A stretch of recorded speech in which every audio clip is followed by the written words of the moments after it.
BC hostel బాలికలను వేధిస్తున్న Congress party మాజీ councillor రోజు తాగి వచ్చి బాలికలపై చేతి వేస్తూ అసభ్యకరంగా ప్రవర్తిస్తున్న కాంగ్రెస్ పార్టీ మాజీ కౌన్సిలర్ రాజేష్ నారాయణఖేడ్ పట్టణంలోని బీసీ బాలికల హాస్టల్ వార్డెన్ శారద కుమారుడు రాజేష్ తమను వేధిస్తున్నాడని పోలీసులకు ఫిర్యాదు చేసిన విద్యార్థులు రాజేష్ తమను అసభ్యకరంగా తాగుతున్నాడని హాస్టల్ సిబ్బందికి ఫిర్యాదు చేస్తే అన్నలాంటి వాడే ఏమవ్వదు అంటూ తిరిగి బాలికలను తిట్టిన హాస్టల్ సిబ్బంది రాజేష్ ప్రవర్తన పట్ల తన తల్లి శారదకు ఎన్నిసార్లు ఫిర్యాదు చేసినా పట్టించుకోవడం లేదని ఆందోళనకు దిగిన బాలికలు తనను ఎవరూ ఏమీ చేయలేరని ప్రభుత్వం మాదేనని రాజేష్ అసభ్య పదజాలంతో దూషిస్తాడని ఆరోపిస్తున్న విద్యార్థినులు తమను వేధిస్తున్న కాంగ్రెస్ నాయకుడిపై కఠిన చర్యలు తీసుకోవాలని నారాయణఖేడ్ పోలీసులకు ఫిర్యాదు చేసిన బీసీ బాలికల హాస్టల్ విద్యార్థినులు లంజలు ముండరని మాట్లాడతారు.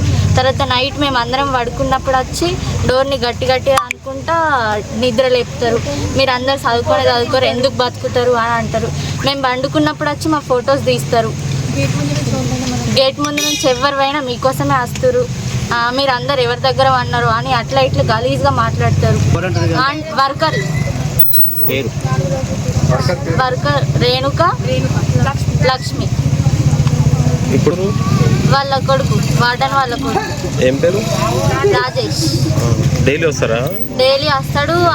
అందరిపైన చేతులు వేసుకుంటా మాట్లాడతాడు. ఇక్కడ వచ్చి మందు ఏమైనా తాగడం చేస్తాడా? మందు తాగడం ఏమైనా చేస్తాడా? అక్కడ రోజు మందు తాగి వచ్చి మా హాస్టల్ ముందు కూర్చుంటాడు. మీ రూమ్లలో దొరుకుతాడు. అక్కడ బయట కూర్చొని అందరినీ కిందికి పిలుచుకొని మాట్లాడతాడు. చేతులు వేసుకుంటూ మాట్లాడతాడు. ప్రతి ఒక్కరి మీద చేతి వేస్తాడా? అలాగే ప్రతి ఒక్కరి పైన చేతులు వేస్తాడు. చేతులు వేస్తుండ ఆంటీ ఒక్కసారి చెప్పండి కదా అంటే అక్కడ వర్కర్లు అంటారు కదా, ఏం కాదు మీకు అన్నలాంటోడే కదా, వేస్తే పడితే ఏమవుతుంది అని మాట్లాడతారు. మళ్ళా తినడానికి పోయినప్పుడు మంచిగా ఉందా మీకు, గట్లాంటి వాళ్ళు అయితేనే కరెక్ట్ మంచిగా అయింది మీకు అని మాట్లాడతారు.